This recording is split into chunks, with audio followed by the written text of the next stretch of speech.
Kwa hiyo niombe sana vijana na hata watu wazima ambao tuna watoto wako nje huko, tusimamie sana kufuatilia masuala ya lishe, tutoe mahitaji ili wale mabinti wasitelekeze watoto kwa bibi zao.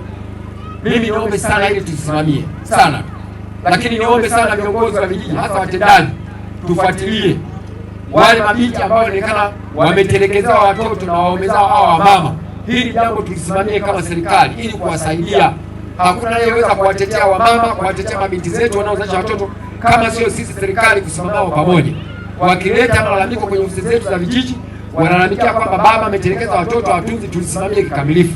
Imeshindikana, peleka kwenye ofisi ya ustawi wa jamii kwa wilaya Njombe ili wale wakabana naye, kwa sababu akienda kule watampatia maelekezo, watamsimamia, na akishindwa wanampeleka mahakamani.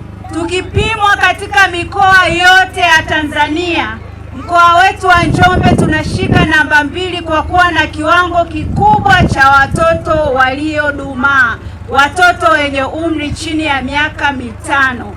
Kwa utafiti ambao ulishafanyika mwaka 2022, kiwango cha udumavu katika mkoa tuna 50.4, sawa na 50%. Kwa tafsiri rahisi, wazazi na walezi mpo? Tukiwa na watoto 100 wenye umri chini ya miaka 5, maana yake watoto 50 wana changamoto ya udumavu. Pale nyumbani ukiwa na watoto 2 wenye umri chini ya miaka 5, tukiwapima watoto hao 2, mmoja wapo hatutakosa kuona ana changamoto ya nini? Ya udumavu. Lakini kama mkoa mwaka 2024 kupitia uwezeshwaji wa wadau wetu wa UNICEF tulifanya utafiti wa ndani ya mkoa ambao ulihusisha halmashauri zote 6 za mkoa wa Njombe. Sasa kwa utafiti ule, mkoa una wastani wa kiwango cha 40.2 cha watoto wenye umri chini ya miaka 5 waliodumaa. Katika halmashauri zetu zote 6, halmashauri inayoongoza ni Makete DC kwa 50%. Halmashauri inayofuatia ni Njombe DC kwa 45%. Wanamme mpo? Moja ya changamoto tuliokuwa nayo ni ushiriki hafifu wa wanamme katika malezi na matunzo ya watoto.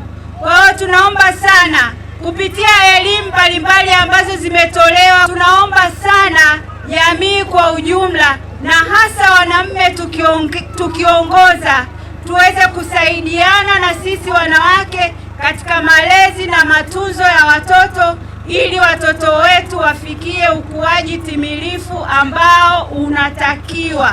Mnatuachia swala la malezi wenyewe. Kina mama anahangaika, anaenda kliniki, akija hakikishe pale nyumbani mazingira yamekaa sawa, hakikishe familia inaenda, wanaoenda shule wameenda. Lakini kina baba ndiyo tunaona mchango wenu, mnatusaidia kabisa katika kutafuta kipato cha familia. Lakini pia hii elimu ya lishe ni muhimu mkawa nayo, ili mama pale anapokwambia baba leo tupike nyama, usimwambie hapana mama ni anasa, tunatakiwa kujibana tununue kitu labda kiwanja au tufanye biashara. Lakini tuangalie pia na lishe zetu tunatakiwa kuzifanyaje? Kuziboresha.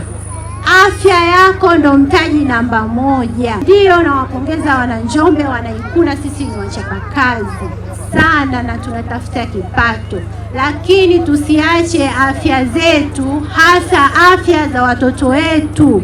Kwa kweli ni uzembe tu, vyakula tunavyo, lakini muda wa maandalizi kwa kweli tunashindwa. Wanaume watusaidie sisi akina mama, muda mwingi wamekuwa wametuachia sisi, wanakuwa kwenye kazi zao.